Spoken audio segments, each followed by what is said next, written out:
Hello, my name is Michael Tillinger, and I'm the founder of the newly formed Ubuntu Liberation Movement and political party in South Africa. This movement arose in 2005 out of my original philosophy on a whole new social structure that I called at the time contributionism, only to realize that virtually all ancient cultures have had similar systems that have been suppressed and lost to us all through capitalism, industrialization, modernization, and ultimately the greed of a handful of humans that want to rule the world. I would like to share with you the joy and simplicity and the beauty of Ubuntu, where people do not live divided in fear of each other, but rather live united and thrive in abundance on all levels of our society. All my life I've been appalled by the human suffering and misery that prevails on our beautiful planet. Suffering that seems to continue as if there were no solutions to the plight of humanity. And yet, in all our hearts, we all know that there are solutions, and that they are really simple. But somehow our so-called leaders are not providing the solutions, but instead creating more confusion and misery. I remember as a young child being deeply affected by the suffering around me, wondering why there are poor people and rich people, why some people are homeless and hungry while others live it up in luxury. Well, that feeling has never left me personally, and I know that there are millions around the world who feel the same. In 2005, I had what could be described as an awakening experience. Like millions of people around the world, I began to realize that there had to be something more to this life than the strife and misery that most people experience on a daily basis. I began to look around for the reasons of the human misery and suffering, trying to find a simple solution to it all.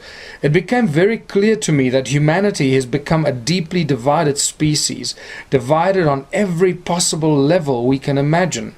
Divided by country, by flag, by religion, education, where we live, what job we have, what car we drive, what clothes we wear, the brands we buy. The division is endless and far more severe than most of us could possibly realize.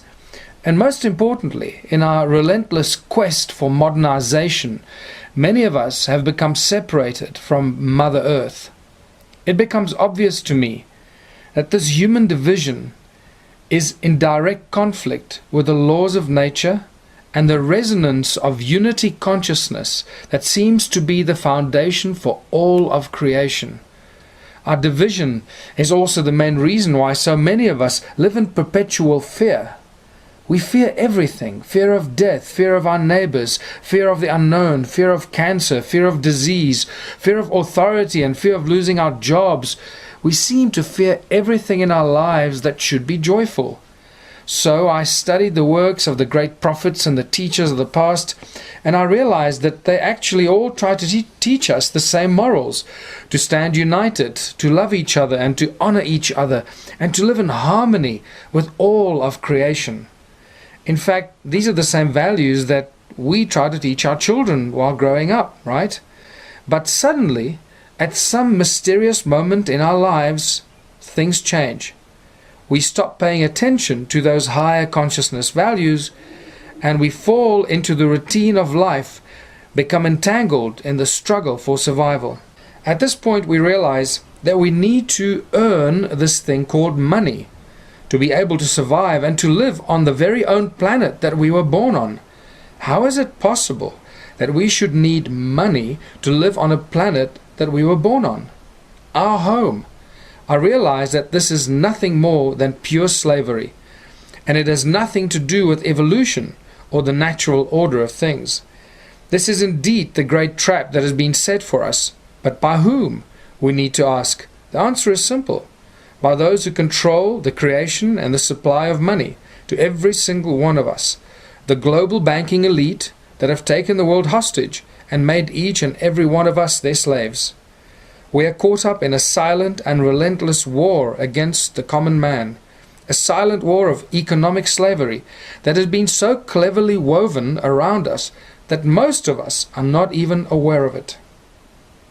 All of our natural resources are being mined and traded by multinational corporations that have more rights than human beings.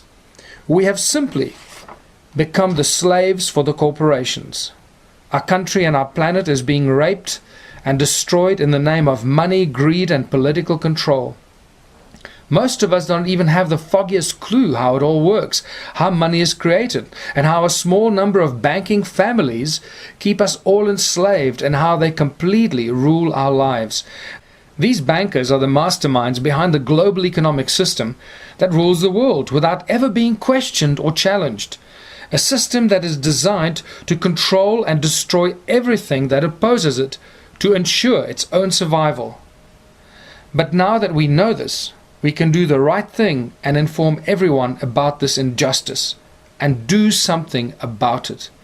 And so, millions of people are waking up to the silent war against humanity and are standing united for change all over the world. People of courage, vision, and enlightenment who know there is a better way ahead for humanity. The great masters of the past all had a simple message for us: to lead simple lives and enjoy life to the fullest while we are here in our physical bodies. After all, we are all immortal souls from the divine creator of all, having a physical experience on this earth. It is up to us to be happy or miserable. Personally, I choose love and happiness above all. I believe that this is the common thread that binds us all. Everybody wants to be loved and wants to be happy, but many of us do not know how to attain this state of bliss.